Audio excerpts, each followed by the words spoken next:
अगले 8-10 मिनट में आप 5 ऐसे धमाकेदार रूल्स जानोगे जिनको जानकर आप बदल पाएंगे अपनी हार्ड स्टडी को स्मार्ट स्टडी में। और स्मार्ट स्टडी का मतलब है कि जो पढ़ाई आप 15 घंटे में कर रहे हो वो केवल 3 घंटे में कर पाओगे और बाकी के 12 घंटे आपके हैं। आप कुछ भी करो उनमें, एकदम फ्री हो, घूमो फिरो, कुछ भी करो। बस 2 ही शर्त है उसकी कि अगले 8-10 मिनट तक इस वीडियो का 1 सेकंड भी मत छोड़ना। लाइक शेयर का मन करे तो करना, नहीं तो मत करना, लेकिन इसको जितना जल्दी देखोगे लास्ट तक उतना ही आपका आगे जाकर के टाइम बचेगा। और दूसरी शर्त यह है कि ये जो स्मार्ट स्टडी है ना वो आपको आज से ही शुरू करना है। तो विदाउट वेस्टिंग टाइम सीधा आते हैं टॉपिक पे। और हाँ, जिनके पास 8-10 मिनट में नहीं है ना इस वीडियो को देखने की, मैं मान के चलता हूँ कि वो लोग हार्ड में बिलीव करते हैं, स्मार्ट में नहीं। जो हो सकता है उनके लिए सही हो, लेकिन मेरे भाई आज की डेट में जो कंपटीशन लेवल है, आपको जरूरत है एक हार्ड वर्कर की बजाय स्मार्ट वर्कर बनने की। आपको कब क्या पढ़ना है, कैसे पढ़ना है, कितना पढ़ना है, सारी की सारी बातें आपकी इसी वीडियो में कवर हो जाएगी। आपको एलियन बन के घूमने की जरूरत नहीं है, दूसरा वीडियो देखने की जरूरत नहीं है। वीडियो फिनिश करो और जाके पढ़ाई करो, क्योंकि आप सीखने वाले हो how to study smart. Rule number 1, don't read by time table, read by mood. पहला रूल ये है कि टाइम टेबल से नहीं बल्कि मूड के हिसाब से सब्जेक्ट चूज करके पढ़ाई करो। आपने मान लो टाइम टेबल बना रखा है, उसके साथ क्या प्रॉब्लम है कि जैसे ही आपका किसी सब्जेक्ट पे एक्स्ट्रा लोड बढ़ने लगता है आपका टाइम टेबल डिस्टर्ब होने लगता है, या हो सकता है रोज एक ही टाइम टेबल पढ़ पढ़ के आप बोर हो जाओ। मान लो टाइम टेबल के हिसाब से आपने अपने सामने मैथ की बुक खोल के रखी है। अब अगर आपका दिमाग काम नहीं कर रहा उसमें, तो आपके पास में 2 ऑप्शन है। या तो बुक को बंद करो भाई, थोड़ा घूम लो फिर लो बाहर जाके, किसी शांत जगह पे जाके बैठो और वापस आके फिर पढ़ने की कोशिश करो। दूसरा ऑप्शन यह है कि ये देखो, मैथ में अगर दिमाग आपका नहीं काम कर रहा तो साइंस में काम करेगा। अच्छा, साइंस में नहीं करेगा तो क्या इंग्लिश में करेगा? अच्छा, इंग्लिश में भी नहीं करेगा तो क्या अभी सोशल साइंस पढ़ोगे? कहने का मतलब है कि टाइम टेबल से ज्यादा आपका मूड मायने रखता है। आपको अपनी सेल्फ अंडरस्टैंडिंग होनी चाहिए, क्योंकि हर टाइम हर सब्जेक्ट को पढ़ने का मन नहीं करता यार। अच्छा, बट इसका मतलब ये नहीं है कि आप फिर उस मुश्किल सब्जेक्ट को कभी पढ़ो ही ना। उसको कैसे पढ़ना है वो इस वीडियो के लास्ट तक आपको मैं बता दूंगा। स्मार्ट स्टडी करने का रूल नंबर 2, मैंने फर्स्ट रूल में बताया कि मूड के हिसाब से पढ़ना ज्यादा आउटपुट देता है बजाय टाइम टेबल के। इस रूल नंबर 2 में आपको मैं बताऊंगा कि कितना पढ़ें और कैसे पढ़ें। अब देखो, मान लो आपने लगातार 10 घंटे पढ़ाई कर ली, जैसा कि हम सब लोग करते हैं। एक बार किताब लेके बैठ गए तो 2 घंटे, 3 घंटे, 5 घंटे सोचते हैं कि यार हम पढ़ाई कर रहे हैं, खूब कर रहे हैं, 10 घंटे पढ़ लिए, 15 घंटे पढ़ लिए। दोस्तों, दुनिया में बहुत तरह के रिसर्च होते रहते हैं दिमाग के ऊपर। रिसर्च बताते हैं कि जो हमारा दिमाग का कंसंट्रेशन पावर होता है, अगर आपको उसको बेहतर तरीके से यूज करना है तो वो ज्यादा देर तक नहीं टिकता। अलग अलग सर्वे अलग अलग बताते हैं, लेकिन मैं मान के चलता हूं कि आप शुरुआती 30 मिनट तक अच्छा फोकस कर पाओगे। तो अब आप लगातार 10 घंटे पढ़ रहे हो, तो जो आपके दिमाग की पावर है वो तो भैया पहले आधे घंटे में खत्म हो गई। उसके बाद तो बस आप टाइम को खींच रहे हो। तो लगातार बिना रुके पढ़ने का कोई मीनिंग नहीं निकलता मेरे दोस्त। मैं आपको स्मार्ट स्टडी करना बता रहा हूँ। आपको क्या करना है, ज्यादा इफेक्टिवली पढ़ने के लिए आप छोटे छोटे स्पैन बना के पढ़ाई करो। छोटे स्पैन का मतलब है कि 25 मिनट पढ़ो, 5 मिनट टहल के आओ, फिर 25 मिनट पढ़ो, 5 मिनट चाय पी के आओ, फिर 25 मिनट पढ़ो, 5 मिनट जाके पानी पी के आओ। ऐसा करने से क्या होगा कि जो आपका दिमाग थक रहा है 25 मिनट में, वो 5 मिनट में वापस रिचार्ज हो जाएगा और आप अगली 25 मिनट के लिए फिर से ठीक से फोकस कर पाओगे।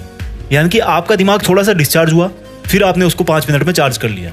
वही अगर आप किसी बैटरी को 8 घंटे लगातार काम में लेकर के पूरा डिस्चार्ज कर दोगे तो वो भैया 5 मिनट में चार्ज नहीं होने वाली। आप 1 घंटा, 10 घंटे, 20 घंटे पढ़ लो, अगले दिन क्या होगा आपका? इसका असर पड़ेगा आपकी अगली पढ़ाई के सेशन पे। लेकिन अगर आपने 25-5 के रूल के हिसाब से 8 घंटे पढ़ाई की तो हर 1 घंटे में आपको 10 मिनट का रेस्ट मिल गया, 10 मिनट आप रिचार्ज हो गए।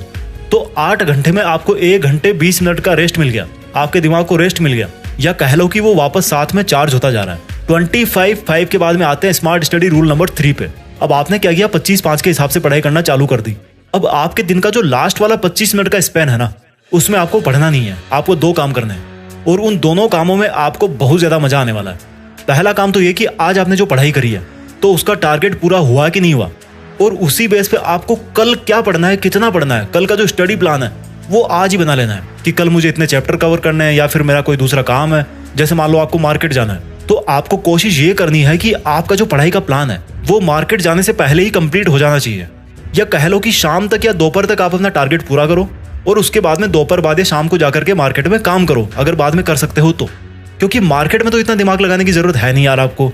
तो दिन के लास्ट के जो 25 मिनट वाले स्पैन में पहला काम तो आपको ये करना है कि आज की जो प्रोग्रेस हुई है उसके हिसाब से कल का प्लान एडवांस में बना लो, ताकि आपको सुबह उठते ही पढ़ाई पे लग जाना है, एलियन की तरह इधर उधर नहीं घूमना। दूसरा काम आपको क्या करना है, लास्ट के 25 मिनट वाले स्पैन में अपने आप को इनाम दो। अब इनाम कैसे दोगे यार अपने को? मान लो आपने कोई मूवी देख ली, या चले गए गोलगप्पे खा के आ गए, या दोस्तों के साथ गॉसिप कर ली, जिसमें आपको मजा आ रहा है, जिसमें आप डेली अपना टाइम वेस्ट करते हो, जिसमें आपको मजा आता है, उसको आपने उस लास्ट वाले स्पैन में किया। तो वो आपका एक तरह से रिवॉर्ड हो गया। हमारा जो दिमाग है ना, वो एक बच्चा है यार, और जैसे कोई बच्चा काम कर देता है तो उसको क्या देते हैं बदले में? चॉकलेट देते हैं। तो उसी तरह से उसको ट्रीट करना है। समझ गए मेरी बात? सेल्फ रिवॉर्ड और प्लानिंग करनी है आपको लास्ट वाले 25 मिनट के स्पैन में। रूल नंबर 4, मैंने आपको रूल नंबर 1 में बोला था कि मुश्किल सब्जेक्ट को कैसे पढ़ना है, वो मैं आपको इस वीडियो के लास्ट तक जरूर बता दूंगा। तो वही मैं आपको रूल नंबर 4 में बताने जा रहा हूँ। रूल नंबर 4 है कि आप तब तक किसी सब्जेक्ट में परफेक्ट नहीं बन पाओगे जब तक उस सब्जेक्ट को आप अपने लिए सिंपल नहीं बनाओगे। एक स्मार्ट स्टूडेंट वो होता है जो मुश्किल से मुश्किल टॉपिक को भी सिंपल से सिंपल वर्ड्स में समझा सके। जिस दिन आप में ये क्वालिटी आ जाए, समझ जाना कि आप उस सब्जेक्ट के मास्टर बन गए हो, आप स्मार्ट हो, इंटेलिजेंट बन गए हो। इंटेलिजेंस का मतलब होता है कि चीजों को सिंपल बनाना। जैसे मान लो कोई बहुत बड़ा साइंटिस्ट है, उसने एक ऐसी मशीन बना दी जो बहुत काम करती है, बटन दबाते कोबरा निकल के आता है, लेकिन उसको यार यूज करना मुश्किल है। तो इस इंटेलिजेंस में क्या मजा आया? अब वही साइंटिस्ट अगर उस हाईली कॉम्प्लिकेटेड मशीन को यूज करना बहुत आसान कर दे कि भाई कोई भी बंदा आएगा 5 मिनट में उसको सीख जाएगा, बटन दबाते डायनासोर निकाल लेगा वहां से, तो इसको बोलेंगे the real intelligence with real smartness. अब भैया पढ़ाई को कैसे आसान बनाए ताकि हम स्मार्ट और इंटेलिजेंट बन सके? तो देखो, टॉपिक्स को सिंपल बनाने के लिए आपको फैक्ट्स और कंसेप्ट समझनी पड़ेगी। अब फैक्ट क्या होता है, कंसेप्ट क्या होती है? साल्ट में सोडियम और क्लोरीन होता है, ये है एक फैक्ट। और वो बनता कैसे है, वो हो गई उसकी कंसेप्ट। तो आपको फैक्ट से ज्यादा कंसेप्ट पे ध्यान देना है। अगर आप कंसेप्ट समझ लोगे तो उससे रिलेटेड जितने भी फैक्ट्स हैं वो सब के सब आपको याद हो जाएंगे और हमेशा के लिए याद हो जाएंगे। अब भैया कंसेप्ट को कैसे समझे? देखो, कंसेप्ट समझने के लिए डायग्राम समझना बहुत जरूरी है। अगर आप फिजिक्स पढ़ रहे हो, केमिस्ट्री पढ़ रहे हो, मैथ पढ़ रहे हो, तो आपको डायग्राम अच्छी तरह से समझ में आने चाहिए। और अगर डायग्राम नहीं भी है आपकी कंसेप्ट में, तो खुद आपको अपने दिमाग में पिक्चर बनाना है। जिन लोगों ने चीजों को याद रखने के वर्ल्ड रिकॉर्ड बना रखे हैं, वो एक बात कॉमनली बोलते हैं कि जो भी आप पढ़ रहे हो, जो भी आप याद रखना चाहते हो, उसको याद करना है अगर लॉन्ग टाइम तक जल्दी से, तो उसकी अपने दिमाग में एक पिक्चर बनाना सीखो। क्योंकि शब्दों को भूलना आसान है पर तस्वीरों को नहीं। स्मार्ट स्टडी करने का रूल नंबर 5 है कि आप यार किचन में क्या करते हो? खाना बनाते हो ना? बाथरूम में क्या करते हो? नहाते हो। बेडरूम किस लिए बना है? सोने के लिए। पढ़ाई किचन में कर सकते हो, बाथरूम में कर सकते हो, तो बेडरूम में क्यों? बिस्तर पे लेट के क्यों? पढ़ाई अलग काम है, उसको भी अलग जगह चाहिए। जिस तरह आप बाथरूम में बैठ करके खाना नहीं खा सकते, किचन में बैठ करके सो नहीं सकते, तो बेड में घुस करके पढ़ाई कैसे करोगे यार? भाई पढ़ने की भी एक अलग जगह होती है, तभी वो अंदर से वो वाली फीलिंग आती है कि यार मैं पढ़ रहा हूँ। जिस तरह से किचन में जाते ही खाने का मन करता है, टॉयलेट में जाते ही फ्रेश होने का मन करता है, उसी तरह से स्टडी प्लेस पर जाते ही आपका पढ़ने का मन करेगा। अरे भैया लगाओ एक टेबल कुर्सी कहीं थोड़ा बेड से हटके, और वहां से अपने पूरे मनोरंजन की जो रंग बिरंगी सामग्री है उनको थोड़ा साइड में करो। आपका दिमाग आपको बोले कि वाह सर आज तो मजा आ गया, क्या पढ़ाई हुई है आज तो, एकदम फोकस करने वाली जगह मिल गई, एकदम धांसू जगह है, कोई डिस्ट्रैक्शन नहीं था वहां पे। इसका फर्क पड़ता है मेरे भाई। आप बेड में घुस करके पता नहीं मुझे क्या करते हो। बेड किसके लिए बना है? इसलिए भाई पढ़ना मतलब एक अलग काम, अलग एनवायरनमेंट और एक अलग प्लेस। मैं जल्दी से आपके लिए रिवाइज कर देता हूँ 5 रूल्स जो आपको करवाएंगे smart study. Rule number 1, don't read by time table, read by mood, ताकि आपका जो पढ़ाई में मन है ना वो लगा रहे। रूल नंबर 2, 25-5, 25-5, 25-5, 25 मिनट पढ़ाई, 5 मिनट मस्ती, 25 मिनट पढ़ाई, 5 मिनट खाना पानी, 25 मिनट पढ़ाई, 5 मिनट कुछ भी करो यार।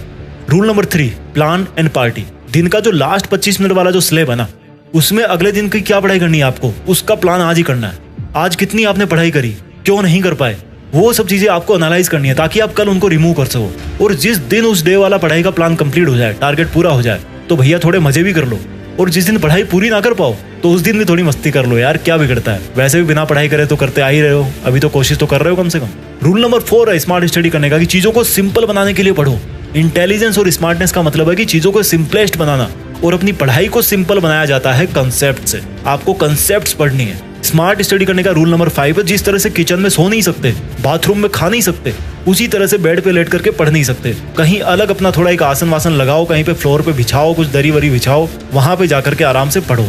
इन 5 रूल्स के अलावा और कोई ऐसा तरीका है जो आप मेरे साथ में शेयर करना चाहते हैं तो उसको नीचे कमेंट में जरूर लिख के बताना, क्योंकि मैं आपके कमेंट्स का रिप्लाई कर पाऊं या ना कर पाऊं, लेकिन आपके जो कमेंट्स हैं उनको सबको पढ़ने की कोशिश जरूर करता हूं। तो शेयर करना इस वीडियो को उस बंदे के साथ, उस अपने फैमिली मेंबर के साथ जो 10 घंटे, 15 घंटे, 20 घंटे पढ़ रहा है, लेकिन उसको आउटपुट नहीं मिल रहा है क्योंकि वो हार्ड वर्क कर रहा है, स्मार्ट वर्क नहीं कर रहा।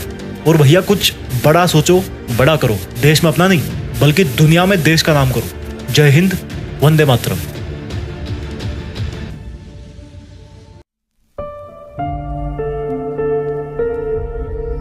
जीत फिक्स।